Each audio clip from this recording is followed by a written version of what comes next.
Hey, everybody, welcome back to another episode of the Benefits Cooldown. That's Ed. I am Eric, still Ed. And Ed, we've had a lot of great shows over the last few weeks. Tell me, what are we talking about today?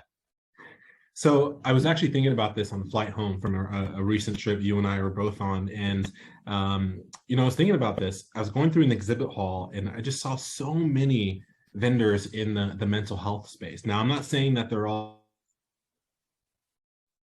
created equal in any way, shape, or form. And some of them could be, considered competitors to some degree. But, how can we take those recommendations to clients? How can, when you talk about EAPs and digital mental health solutions on site, and so on and so forth, stress-related solution. How do we find kind of our way through the noise, if that makes sense? How do we find the right solutions to recommend to clients and implement for them as well?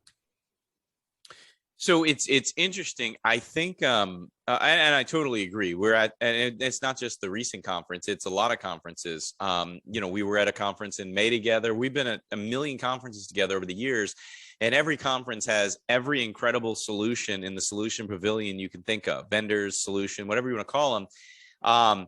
And particularly regarding mental health, I look at it as a few different things. So a lot of benefit advisors and brokers. In fact, I'd argue the vast majority of advisors and brokers, whether they know it's there or not, don't talk about EAP that is already built into most LTD plans, life plans, et cetera, when it's an employer-funded product. Now, I would tell you, and I would argue that it's not the most robust plan. It's not the most visits. It's just not as good of a quality. But nonetheless, what I'm saying is it's already built in. Like, you are literally selling your customer an employer-funded LTD, life plan, whatever, and it's built in. In fact, the carriers buy it for pennies on the dollar, so you can't even take it out. It doesn't do anything. You can tell a carrier, hey, take out the, I've tried. You can tell a carrier, take out the AP. They already have one or they don't want it. Tell me what the rate is. It's the same rate. They don't care. It's already baked in. It's on page 47 of 47. Nobody talks about it. Nobody knows about it. And is a benefit truly a benefit if nobody knows about it? If a tree falls in the forest and nobody's around to hear it, did it make a sound, right? It's the same thing. Now, with that in mind, I'm a big proponent of a true standalone, full-blown, in-person or virtual, actual EAP program. And there's a number of great ones out there. I happen to love anybody who has questions or ideas or wants to know our opinion on specific vendors. Please hit us up. We're happy to share. At least I'm happy to share. I'm sure you are too, but Same we don't as like well. to publicly talk about it. We're not being sponsored, although they can start sponsoring. But really, there's a lot of great solutions out there. But then we go to these vendor halls, these solution pavilions, and now everything's like, well, we can do mental health therapy and coaching through the app, and we have this counsel and this thing. There's absolutely incredible amounts of technology out there, and I'm sure it's all great. How do we as advisors and brokers decipher what's best or not? Well, I don't have a perfect answer. What I will tell you is what our good friend Braden Monaco, Broker of the Year finalist 2022 for Benefits Pro, not quite the stud you are, I guess. Love you, Braden. But I'm going to make sure he sees this part, by the way. He's a good friend. Don't worry. Don't send me hate mail.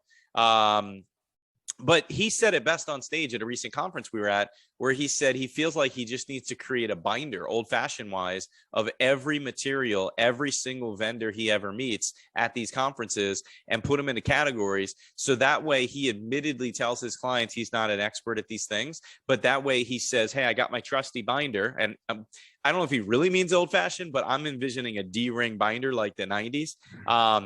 But he can then just flip to, section mental health and wellness and say, here's 6 companies. I met them. They all have a nice firm handshake, but I don't know anything about them. Like, they seem like good people. I haven't vetted them yet. I haven't researched them yet, but I love what he said. I'll give him full credit. I'll reprieve myself from that joke earlier, right? I loved how he said he'll sit on the same side of the table with his customer and he'll say, let's learn about them together. This is of importance to you. This is of importance to me. Let's learn about it together. Let's research them. Let's book a demo. Let's figure it out. And let's do 2 or 3. And then we can personally pick which is going to be the best fit. I loved when he said something to that effect on stage. What say you? Absolutely. I think I was there for that talk, so I remember him saying those exact words. I also believe that we have the tendency to productize a need. And here's what I mean. When a client comes to you and says, hey, we want to enhance our mental health, what are some good vendors out there?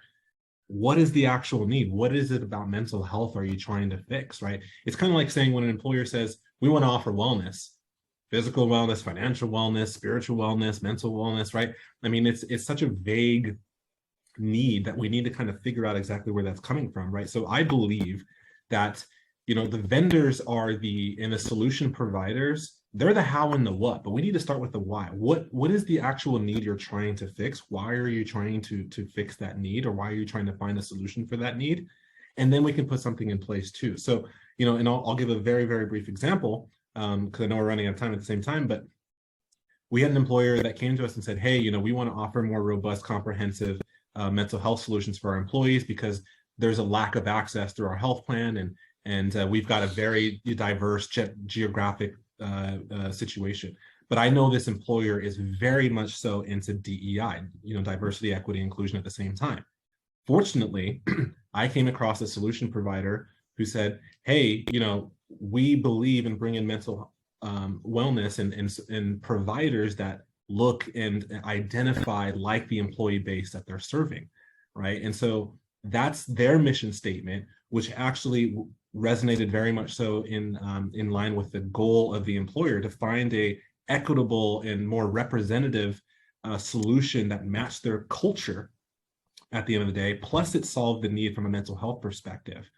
And that's what I mean. Like, we could throw a million solutions out there to solve a problem, but that to me is the band-aid solution. I'd way rather heal the wound, right? So anyways, I like it. I like it. That you hit the nail on the head, man. Heal the wound. Don't just solve it with a Band-Aid. That said, I'm Eric. If you have any questions, thoughts, or ideas, this is a hot topic, guys. Everybody listening, I guarantee knows this is a big, big deal that is not going anywhere. And as I said often, and I'm going to continue saying, do me a favor. If you're watching this and you actually are in tune for the entire episode, please do us a favor and comment the word banana in the comment section below. We'd love to have some fun with you. Thanks, everybody. Banana.